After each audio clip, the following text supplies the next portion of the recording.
कैसे हैं आप सब। एक बार फिर से आप सबका स्वागत है all people environment and development की पीवाईक्यू सीरीज में, जिसमें हमारे एक वीडियो में 10 क्वेश्चंस करते हैं। अभी तक हमने अराउंड 260 क्वेश्चंस कर लिए हैं। ये हमारे यूजीसी नेट पेपर वन के जो प्रीवियस ईयर क्वेश्चन हैं, हम यहाँ पर 2004 से लेकर के 2023 के जितने भी क्वेश्चन आए हैं वो सारे के सारे करने की ट्राई कर रहे हैं। तो देखते हैं पीपल एनवायरनमेंट एंड डेवलपमेंट की यूनिट है, उसका पहला क्वेश्चन क्या है आज की इस वीडियो का। Plants suitable for bio monitoring of sulfur dioxide pollution are white pine, moss, and lychee, apricot, peach, gladiola and tomato lettuce। और थर्ड फोर्थ ऑप्शन है हमारा tobacco, grapes and garden been.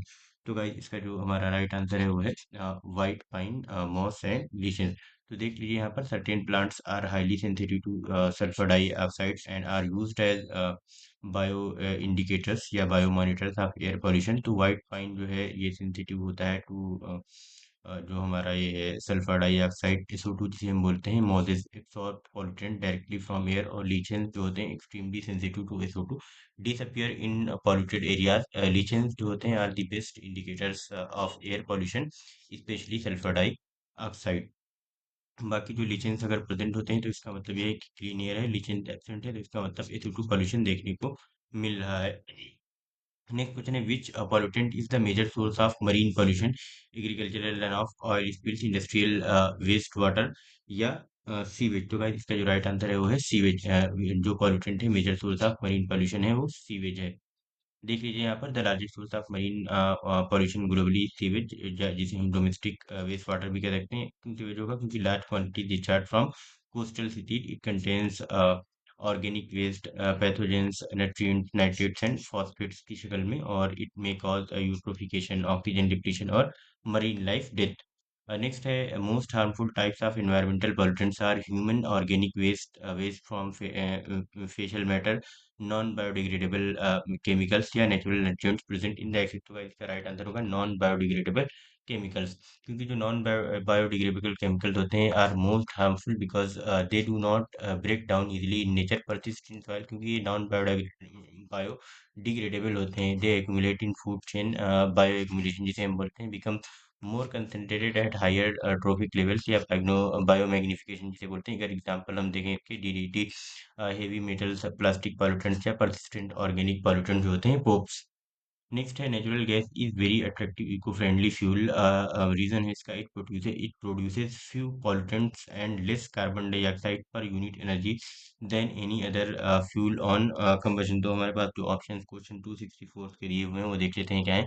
A is false but R is true, A both A and R are true and R is the correct. तो इसमें देख लीजिए जो ये हमारा ये है natural gas is a very attractive eco friendly fuel, ये तो करेक्ट है यहाँ पर, और जो इसका रीजन है वो भी करेक्ट है और इसको करेक्टली एक्सप्लेन कर रहा है। तो हमारा option B will be the correct answer. बाकी पढ़ने की जरूरत नहीं है, तो आपको बस जब इसको असर्शन और रीजन वाले क्वेश्चन सॉल्व करते टाइम ये देखना है कि असर्शन सही है कि नहीं सही है, फिर उसके बाद चेक करना है आपका रीजन सही है कि नहीं सही। फिर अगर दोनों सही होते हैं तो देखना है कि जो रीजन है वो असर्शन को एक्सप्लेन कर रहा है सही से कि नहीं सही कर रहा है। तो अगर मान लीजिए सपोज असर्शन आपका इनकरेक्ट हो गया तो इस तरीके का आपका क्वेश्चन पहले ही सही हो जाता है कि ए फॉल्स है तो दूसरा ट्रू होगा। तो आप इसको स्टेप बाय स्टेप पढ़ा करें कि जो असर्शन है वो पहले देखें सही है कि नहीं सही है, फिर आगे बढ़ें।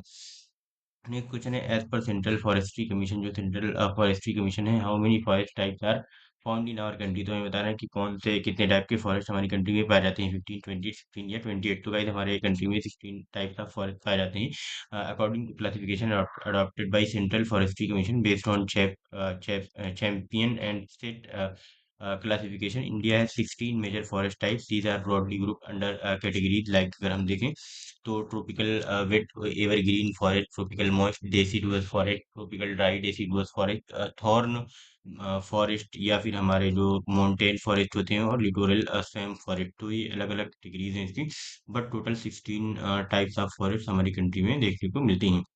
नेक्स्ट है what percentage of energy coming from sun is re radiated towards space, 15%, 30%, 25% या 50%। तो गाइस इसका जो राइट आंसर है वो दैट इज 30% होगा। क्योंकि यहाँ पर about 30% of incoming solar radiation is reflected back into space, this is known as earth albedo. तो अर्थ का जो एल्बिडो इफेक्ट है इसको बोलते हैं अबाउट जब 30% ऑफ इनकमिंग सोलर रेडिएशन होता है वो रिफ्लेक्ट बैक हो जाती है इनटू स्पेस। के अगर हम ब्रेक डाउन करें तो 20 percent is reflected by cloud, 6% reflected by atmosphere, 4% reflected by Earth's surface, that is ice, snow, and desert. तो remaining 70% होती है is absorbed by atmosphere, land and oceans, और जो later re-emitted होती है infrared radiation के तौर पे. Next है a study was carried out on the drought resilience in India. Which of the following states show highest level of handling drought? तो question 267 देख लेते हैं. इसका क्या है? उड़ीसा, कर्नाटका, केरला, सिक्किम, पंजाब, अरुणाचल प्रदेश, तेलंगाना, आंध्र प्रदेश, तमिलनाडु, झारखंड, छत्तीसगढ़, जम्मू एंड कश्मीर. तो गाइस इसका जो राइट आंसर है वो होगा क्वेश्चन 67 का option B, that is Sikkim, Punjab and Arunachal Pradesh. बाकी ये जो उड़ीसा, केरला, कर्नाटका नहीं है as compare to these three states. देख लेना इसको. Consider the following agricultural practices: contour bonding, relay cropping, zero tillage.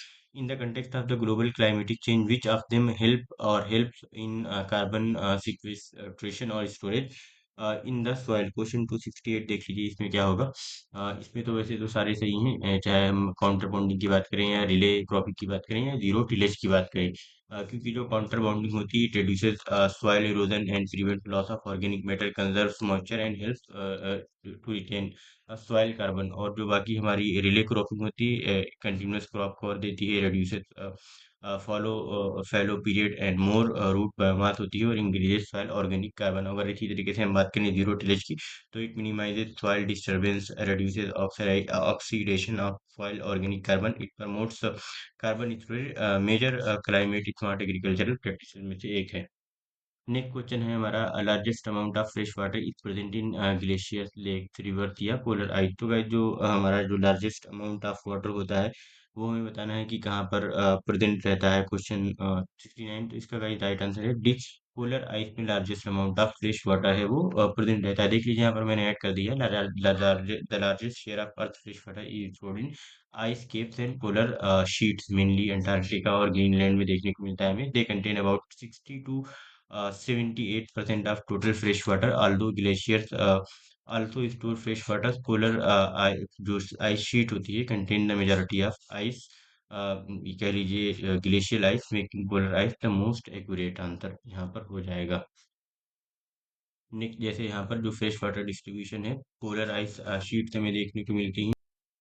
तो ये अराउंड 68 to 70% तक थी, और जो ग्राउंड वाटर है वो अराउंड हमारा 30% तक फ्रेश वाटर रहता है, और लेक और रिवर्स में अराउंड लेस देन 1% होता है. तो आप देख लीजिए इसको, पोलर आइस में जो है largest amount of fresh water पाया जाता है.